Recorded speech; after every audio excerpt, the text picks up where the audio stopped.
downsize and travel as young as possible.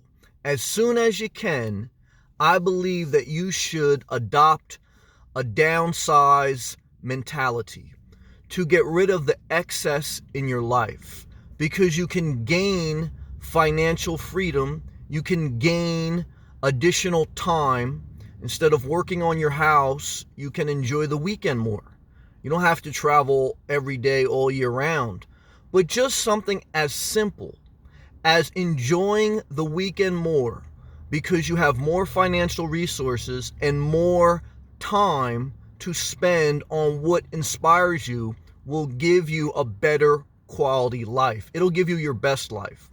So do that as young as possible. Whether you're a single person or whether, you have kids or pets, a downsized life means taking an inventory of the size of your house, the type of car, the type of expenses that you have in your life.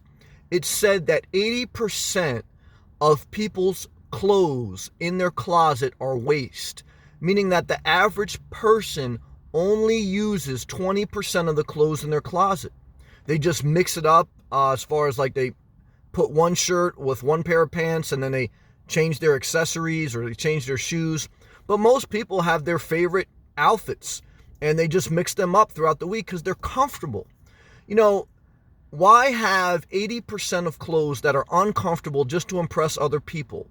Why lease a vehicle that, your friends will be impressed with, but will not give you financial freedom and will not allow you to maximize your time? I have done that. I've made those errors in life, so I don't want to begrudge anyone from experiencing that in life.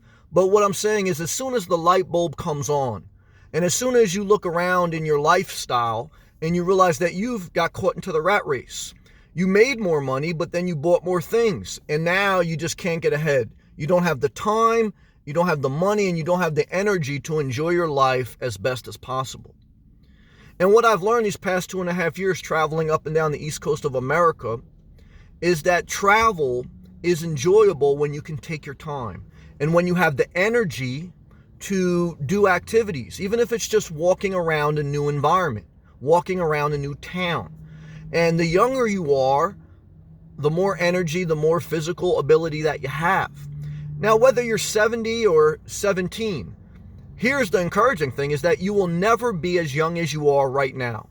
The moment you're watching this video, as the time ticks on this video and it keeps passing, we're all getting older and we can never get that time back. Time is your greatest resource. To enjoy your time, you have to have a level of financial freedom. Money is a resource. So when you downsize and when you get rid of the excess clothes, the excess car, now I believe you need one good, reliable car. That's a moneymaker to get you to your job and allow you to do great things, travel, etc. So, you figure out what's in your budget and what works for you and what season of life you're in. But as soon as you can, why not downsize your house? Why not downsize your car? You can still live a somewhat conforming life, right? You don't have to be like a nomad, drifter, or traveler, but why not keep it simple? Why not own your life more instead of every day waking up having to suffer the pain of going to a job that doesn't inspire you, to pay for a house that doesn't inspire you, to live a lifestyle that doesn't inspire you, and you don't have the time and the money to live your life to the fullest? So let the light bulb come off today. Let it illuminate in your mind that, oh man, I'm working so hard just to maintain this lifestyle that keeps me suffocated in the same location, and I don't feel empowered. I feel enslaved to a lifestyle of the rat race. Okay? You don't have to retire to downsize. You don't have to retire to downsize. If you downsize and you keep building your career, you're going to get further ahead. You're going to get further inspired. You're going to be more empowered. Do it as young as possible.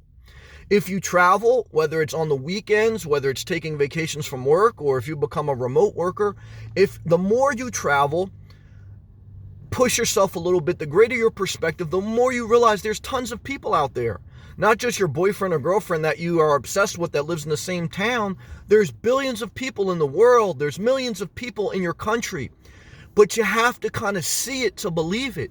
You have to get outside your 30 and 60 mile radius. And then you get confidence, and then you realize, you know what, there's other people that I connect with. I don't have to hang out with the same friends I grew up with because there's other people in the world that think like me. That's what travel does. It expands your mind, and it gets your creative juices flowing. So what I could tell you is this: don't waste another moment in your life. Whether you're 70 or 17, there's different seasons of life and there's different levels of responsibility. But just make a mental note. Before you get caught in the consumerism trap, or before you start to sign your life away to live on the terms of debt, think about living life a little bit more on your terms. And when you downsize, that's what you do. And when you travel, that's what you do. You know, you experience life on your terms. And I think that's important. I really do. You'll live a less stressed life. No such thing as no stress. Okay, I'm sorry to tell you that. But make life as good as possible. Start as young as possible. Don't wait till you're 65. Keep working, but start downsizing now. Don't retire, but downsize. You know, and just think about that. You know, a starter home, don't let a starter home be something that you get into and then you're looking to upgrade. You know, why can't a starter home either be a permanent home or downsize from a starter home? How much square footage do you really need? No more than 200 square foot per person. So if you got 2-3 people living in the house, you need under 1,000 square foot. Because the more square footage you have, the more you have to clean it. That's the more time you have to spend. The more money it takes to heat and cool that house, the more furniture you have to buy. And that's how you get caught in a rat race. Okay. And before you know it, you are working just to maintain stuff, and you're not living life, okay? And so you have to consciously fight a society that's not evil. You know, especially in America, look, we're blessed in many ways, okay? But you have to be conscious that society, 70% of the U.S. economy, 70% of the U.S. economy is based on consumerism. It's based on you buying stuff that you most likely don't need. And there's nothing wrong with that if you want to treat yourself, because you work, you earn your money, you should be able to enjoy the fruits of your labor. But enjoy the fruits of your labor. Don't let the things you buy become the reason you have to labor, okay? Own your life, own your time, own your money as much as possible, as young as possible. Act as if you were getting ready to retire right now, and take an inventory over your life and see what can you downsize, when can you travel. Because look, the average life expectancy is 80. You'll never be as young as you are now. This video is about 8 minutes now. So you'll never be as young as you were 8 minutes ago before you stopped. You'll never be as young as you were before you started watching this video. You're 8 minutes older now and you never get that time back. Okay, so push forward, live your best life, and I'll catch you in the next video. Peace and love.